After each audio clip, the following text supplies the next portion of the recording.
Togolais des droits d'auteur Bitodra, dans sa mission de protéger les œuvres et de permettre aux auteurs de vivre de leur travail, a initié en 2021 la campagne nationale de perception des redevances de droits d'auteur. Cette campagne est dénommée Bitodra Easy Collect. C'est la deuxième édition de cette campagne qui vient d'être lancée ce lundi 17 octobre 2022. Et c'est à travers cette rencontre avec les agents percepteurs au siège de cette institution.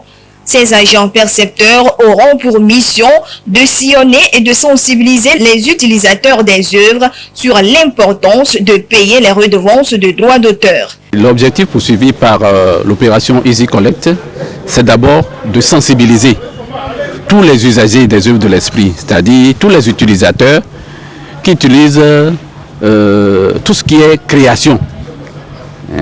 C'est les sensibiliser et de les faire payer les redevances de droits d'auteur. Parce que nous avons souvent observé qu'il y a beaucoup qui ignorent certains principes et fondements de droits d'auteur.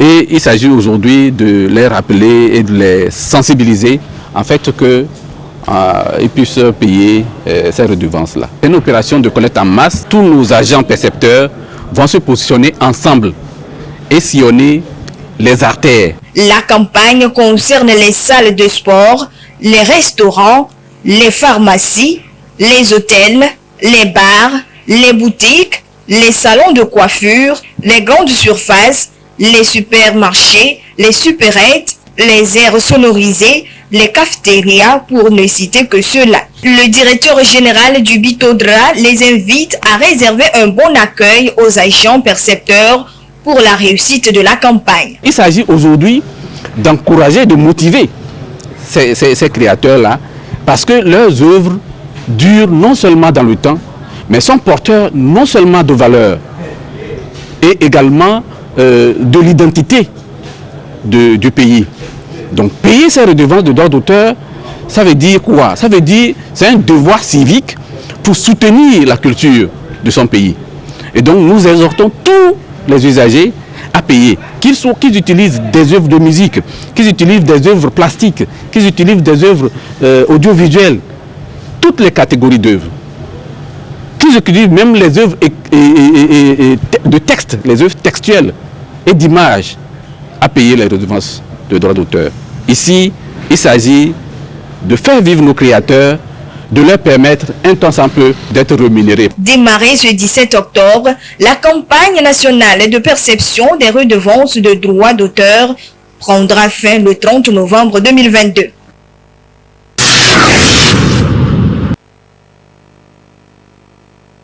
La convention collective des journalistes et professionnels des médias du Togo a enfin signé vendredi 14 octobre 2022. Il a fallu donc plusieurs années de négociations entre le gouvernement, les syndicats et le patronat de la presse togolaise avant de signer ce document de 37 pages. Cette signature historique intervient au terme d'un processus mis en branle à l'issue des états généraux de la presse tenus à Palimé en 2014, puis relancés en novembre 2020 avec l'accompagnement du ministère de la Communication et des Médias.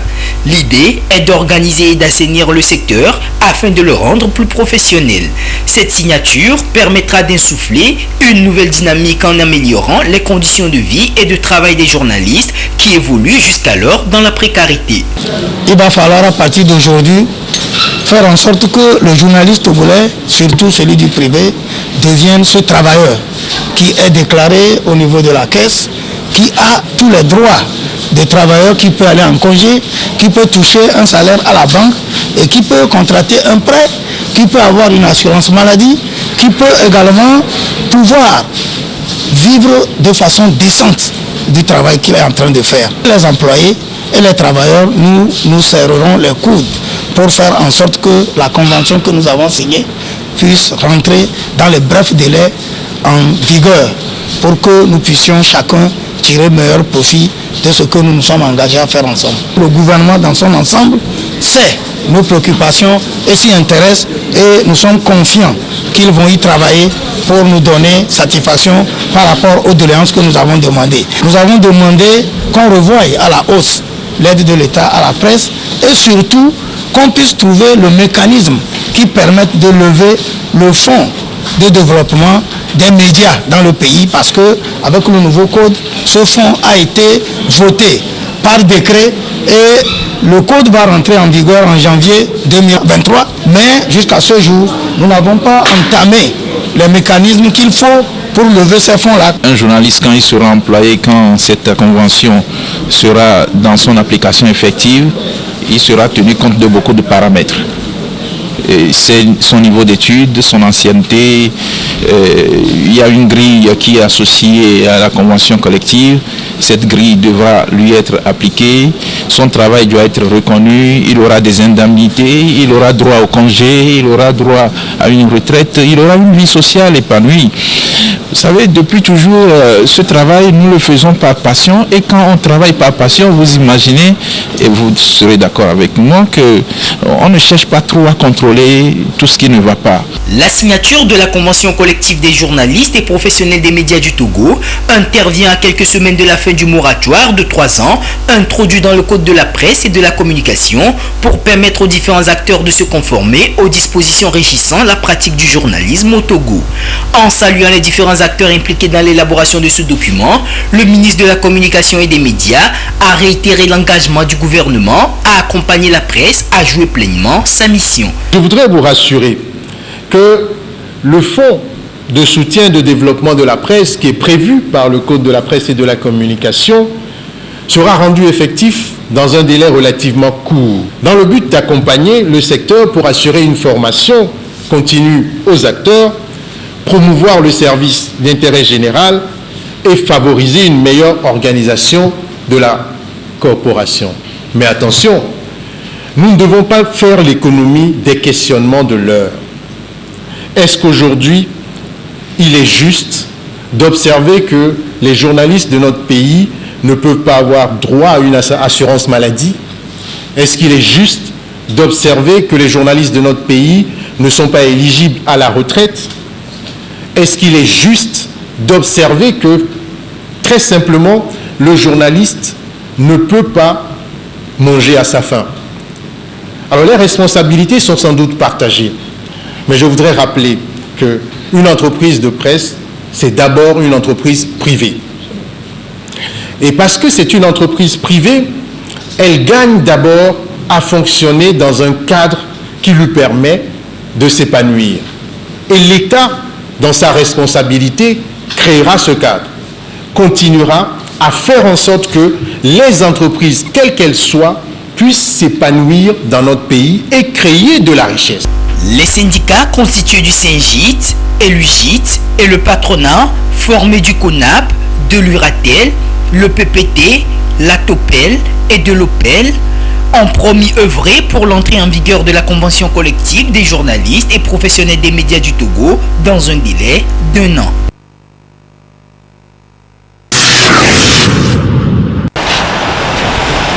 Il faut d'abord être autorisé à conduire.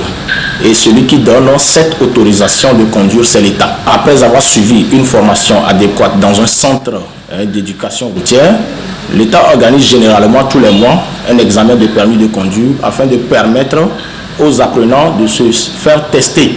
Et après ce test, lorsque tu réussis, l'État te délivre un diplôme appelé permis de conduire. Voilà qui est prévu par la loi, notamment le code de la route pour les 6 types de véhicules au Togo. De plus, l'âge légal pour conduire est fixé à 18 ans pour les engins catégorie A, B, F et à 21 ans pour les catégories D, C et E. Mais le constat sur le terrain est tout autre. Des adolescents conduisent et pire encore, sans formation, et la plupart des usagers de la route, surtout les motocyclistes, sont sans permis. Un véritable danger aussi bien pour la sécurité routière que pour la vie des conducteurs. Ils apprennent de mauvaises expériences puisque tu n'as pas la formation adéquate. Tu ne sais pas comment s'insérer en circulation. Ce qui se fait sur la route, c'est ce que tu fais et tu penses que c'est formel, c'est légal. Aujourd'hui, on constate plus de 10 000 motos en circulation. Toutes ces motos en circulation qui n'ont pas de permis, qui n'ont pas suivi de formation, c'est un risque, c'est un danger pour nous autres qui avons suivi la formation parce qu'ils conduisent comme ils veulent. Si tu veux leur faire un petit reproche, ils t'insultent. Tout ça là, c'est inquiétant. D'où la nécessité de se faire former en code de la route et d'obtenir le permis de conduire. Lorsque tu t'inscris dans un centre, on te donne toute la formation en ce qui concerne le code de la route, le sécurisme, comment secourir un blessé en circulation. On te donne également les notions de mécanique. Je conseille beaucoup les parents avant d'acheter une moto à leur enfant. Il faut que ces enfants-là soient inscrits dans un centre de formation afin de leur permettre d'avoir toutes les capacités nécessaires pour pouvoir s'adapter en circulation. À ces adolescents-là qui sont en circulation, le premier conseil est d'anticiper lorsque on conduit. Il faut anticiper les situations. Maintenant, le deuxième conseil que j'aimerais également donner, c'est qu'il ne faut pas suivre quelqu'un de près. Il faut toujours garder ses distances. C'est-à-dire qu'il faut une distance de sécurité entre le véhicule qui te précède et toi, pour que lors d'un freinage brusque, que tu ne puisses pas cogner la personne par derrière. Le troisième conseil que j'aimerais également leur donner, c'est d'être concentré, de ne pas être distrait. Généralement, ces personnes-là, ou bien ces adolescents, ils sont au guidon, mais ils ont un téléphone à main. Ils fouillent dans leur portail, ils reçoivent des messages, voire même des appels. Ça réduit la vigilance. Le quatrième conseil que j'aimerais également aussi leur donner, c'est d'avoir les dispositifs de protection. Il faut avoir un casque, il faut avoir des blousons, des chaussures pour se protéger au cas où il y a un choc. C'est pour leur permettre de pouvoir être en sécurité, en circulation. Pour rappel, 347 décès et 4863 blessés pour 3818 cas d'accident ont été enregistrés durant le premier semestre de l'année 2022. Parmi les engins impliqués, les deux roues occupent 73% et ont causé 189 morts. Ces chiffres doivent interpeller tout usager de la route ainsi que les parents qui confient moto et voitures à leurs enfants. Aussi, la prudence et la vigilance doivent être les maîtres mots en circulation afin de préserver des vies.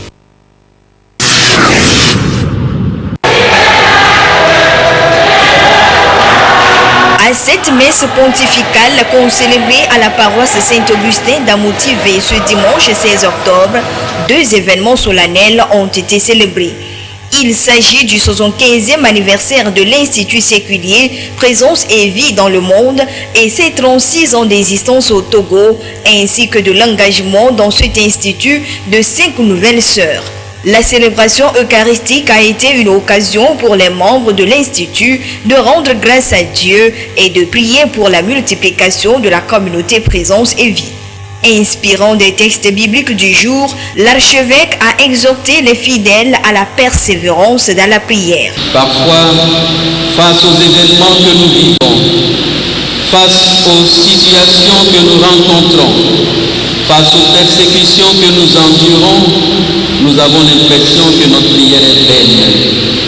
Le Seigneur nous dit qu'aucune prière n'est vaine, que la prière pénètre toujours le cœur de Dieu et qu'elle obtient pour nous le don de l'Esprit Saint.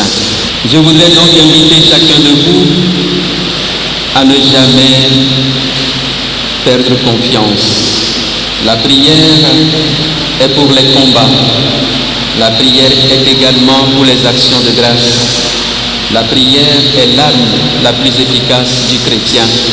C'est grâce à la prière que nous pouvons maintenir, conserver notre identité et continuer d'être au cœur du monde, ce que le Seigneur veut que nous soyons, sel et lumière. Mes sœurs, l'Église ne pouvait pas nous proposer de tests beaucoup plus significatifs que ceux-là au moment où vous allez faire votre consécration. C'est grâce à la prière que vous pourrez témoigner de votre engagement. Que le Seigneur vous aide à être pour nous des modèles de consécration au cœur du monde. Amen. Après la liturgie de la parole, place a été donnée à la cérémonie de consécration de ces sœurs. Tour à tour, elles se sont engagées officiellement à servir Dieu dans la pauvreté, la chasteté et l'obéissance.